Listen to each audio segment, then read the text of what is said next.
జిల్లాలతో పాటు హైదరాబాద్లోని పలు ప్రాంతాల్లో రాత్రి భారీ వర్షం కురిసింది. జూబ్లీహిల్స్, పంజాగుట్ట, ఎస్ఆర్ నగర్, మాదాపూర్ ప్రాంతాల్లో భారీ వర్షం పడింది. దీంతో లోతట్టు ప్రాంతాలు జలమయమయ్యాయి. అంబర్పేటలో భారీ వర్షం పడడంతో మూసారాంబాగ్ బ్రిడ్జిపై నీరు నిలిచిపోవడంతో రాకపోకలకు అంతరాయం ఏర్పడింది. రోడ్లపైనే వర్షపు నీరు నిలిచిపోవడంతో వాహనదారులు ఇబ్బందులు పడ్డారు.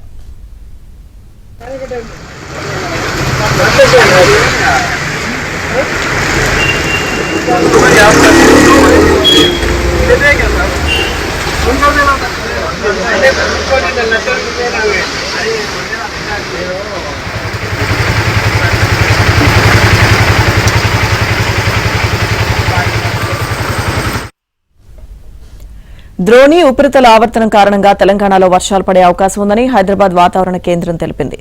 దీనికి సంబంధించి మరింత సమాచారం మా ప్రతినిధి ప్రవీణ్ అందిస్తారు. మే నెలలో టారెత్తించే ఎండల నుంచి కాస్త ఉపశమనం లభించిందని చెప్పుకోవచ్చు. సో ఈ రోజు నుంచి రాబోయే 2-3 రోజుల వరకు కూడా తెలంగాణ రాష్ట్ర వ్యాప్తంగా కూడా మోస్తారు నుంచి భారీ వర్షాలు కురిసే అవకాశం ఉందని చెప్తున్నారు. అయితే ఏ జిల్లాల్లో ఎంత మేర వర్షపాతం నమోదయ్యే అవకాశం ఉంది, ఏ జిల్లాలకి ఎలాంటి అలర్ట్స్ ఇచ్చారో మనతో మాట్లాడడానికి వాతావరణ శాఖ అధికారి ఉన్నారు. సార్ నమస్కారం. తెలంగాణ రాష్ట్ర వ్యాప్తంగా ఎలా ఉంది వాతావరణం? ప్రస్తుతం కనుక చూసుకున్నట్లయితే ఒక ఉపరితల చక్రవాకం అనేది ప్రస్తుతం కొనసాగడం వల్ల మనకి ఇట్లాంటి వాతావరణం అనేది కనిపిస్తుంది. రాగల 3-4 రోజులు కూడా తేలికపాటి నుంచి మోస్తారు వర్షాలు, కొన్ని చోట్ల భారీ వర్షాలు కూడా నమోదయ్యే అవకాశం అయితే కనిపిస్తుంది. ఈ వర్షాలతో పాటు ఈదురుగాళ్ల ప్రభావం కూడా స్పష్టంగా కనిపిస్తుంది. ఇక్కడ చూసుకున్నట్లయితే ముఖ్యంగా పశ్చిమ తెలంగాణ జిల్లాల్లో మాత్రం మనకి సుమారు 8 జిల్లాల్లో మనకి ఈదురుగాళ్ల ప్రభావం అనేది ఎక్కువగా కనిపిస్తుంది. ముఖ్యంగా ఈ యొక్క జిల్లాలో కనుక చూసుకున్నట్లయితే సుమారు గాలి తీవ్రత ఇక్కడ 50 నుంచి 60 కిలోమీటర్ల మేర ఉండే అవకాశం అయితే కనిపిస్తుంది.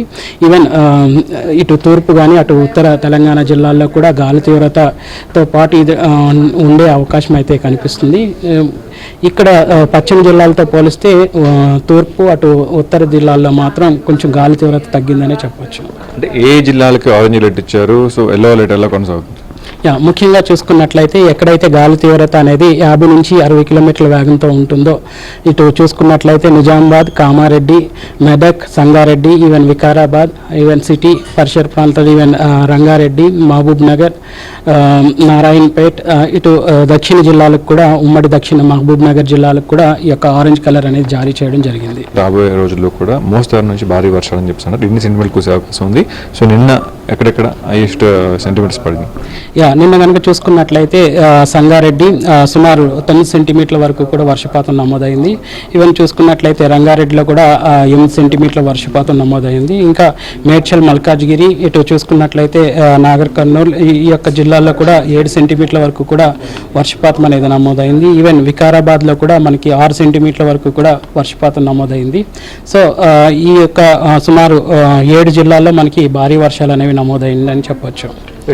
మే నెల అనగానే మనకి భగభగమండే సూర్యుడు గుర్తు వస్తూ ఉంటాడు, ఒళ్ళంతా మండుతూ ఉంటే బయటకు వెళ్ళాలంటే చాలా మంది డేట్స్ వడగాలుతూ చనిపోయే పరిస్థితి కూడా మనం చూస్తూ ఉంటాం. కానీ ఈసారి గత 4-5 వారాలుగా చూసుకుని అడపదడప వర్షాలు పడుతూనే ఉన్నాయి, టెంపరేచర్స్ రేజ్ అవుతున్నాయి, డౌన్ అవుతున్నాయి. సో రాబోయే 4 రోజులు కూడా టెంపరేచర్స్ డౌన్ అవుతాయని చెప్పి అంటున్నారు. ఎన్ని సెంటిగ్రేడ్స్ తగ్గే అవకాశం ఉంటుంది? అలాగే ఈ వర్షపాత నమోదు అనేది కొంత ఎన్ని రోజులు నమోదయ్యే అవకాశం ఉంటుంది? ప్రస్తుతం కనుక చూసుకున్నట్లయితే సర్వసాధారణంగా మే నెల అనగానే ఎండ తీవ్రత అధికంగా ఉంటుంది అనేసి అంటారు.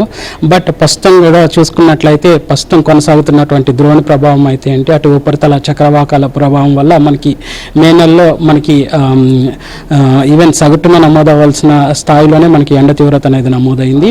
సో ఇట్లాంటి వాతావరణ పరిస్థితులు అనేవి రానున్న 4-5 రోజులు కూడా కొనసాగి ఈ రానున్న 4-5 రోజుల్లో కూడా రాష్ట్ర వ్యాప్తంగా కూడా వర్షాలు అనేవి తేలికపాటి నుంచి మోస్తారు వర్షాలు, కొన్ని జిల్లాల్లో భారీ వర్షాలు కూడా నమోదయ్యే అవకాశాలు అయితే స్పష్టంగా కనిపిస్తున్నాయి. ప్రస్తుతం రాష్ట్ర వ్యాప్తంగా కూడా చూసుకున్నట్లయితే సుమారు 36 నుంచి 40 డిగ్రీల వరకు కూడా ఈ యొక్క ఉష్ణ తీవ్రత అనేది నమోదవుతుంది. ఒక మహబూబ్ నగర్ యొక్క జిల్లాల్లో మాత్రం మనకి 39 డిగ్రీల వరకు కూడా హైయెస్ట్ టెంపరేచర్స్ కింద నమోదైనవి. సో టెంపరేచర్స్ రాష్ట్ర వ్యాప్తంగా కూడా చాలా చోట్ల సాధారణ స్థాయిలోని ఈ యొక్క ఉష్ణ తీవ్రత అనేది కొనసాగుతుంది. రానున్న రోజుల్లో కూడా ఇదే స్థాయిలో ఉష్ణ తీవ్రత కొనసాగే అవకాశం అయితే కనిపిస్తుంది.